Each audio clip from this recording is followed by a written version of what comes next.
Now we're going to talk about dividing polynomials by a monomial. So right here we have 18a to the fourth b to the fifth minus 6a to the seventh b to the fourth all over 3a squared b. Whenever we have a problem like this, we can actually separate this out into two separate fractions.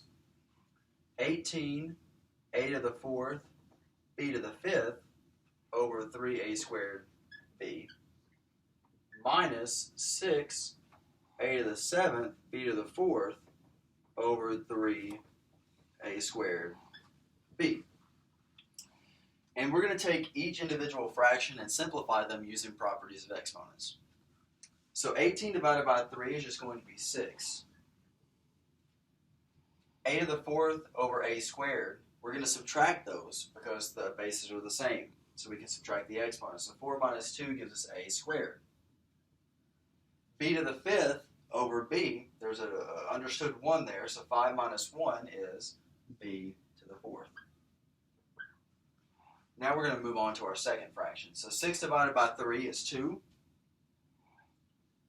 A to the seventh over a squared, 7 minus 2 will give us a to the fifth.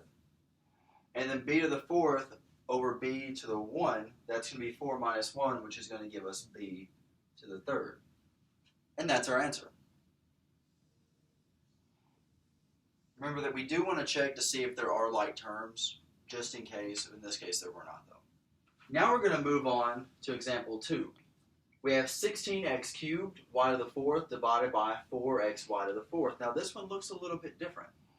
But what we need to do first is write this as a fraction. Remember, if we go left to right, so it's going to be 16x to the third y to the fourth over 4xy to the fourth. And now we're just going to simplify this using the properties of exponents and reducing fractions. So 16 divided by 4 is 4.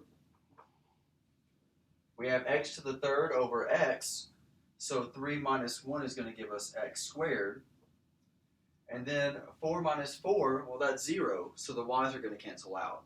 And that's just going to leave us with 4x squared as our answer to this example. Now, I said that we were only going to be doing division, but this is a very important problem, and we need to stop and look at it for a second. So we're going to go back to multiplication.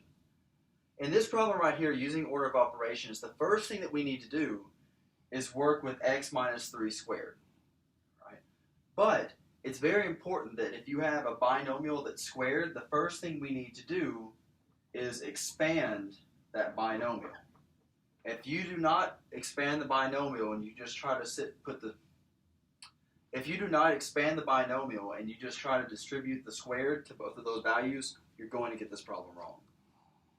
But if we expand it and then FOIL or multiply it out, we'll end up with the right answer.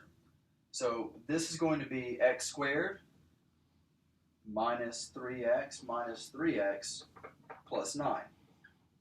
And we can combine like terms, and on the inside of the parentheses, that's going to give us x squared minus 6x plus 9. But we can't forget about everything that was in front of here. So we're going to bring down our 5 plus 2 times all of that.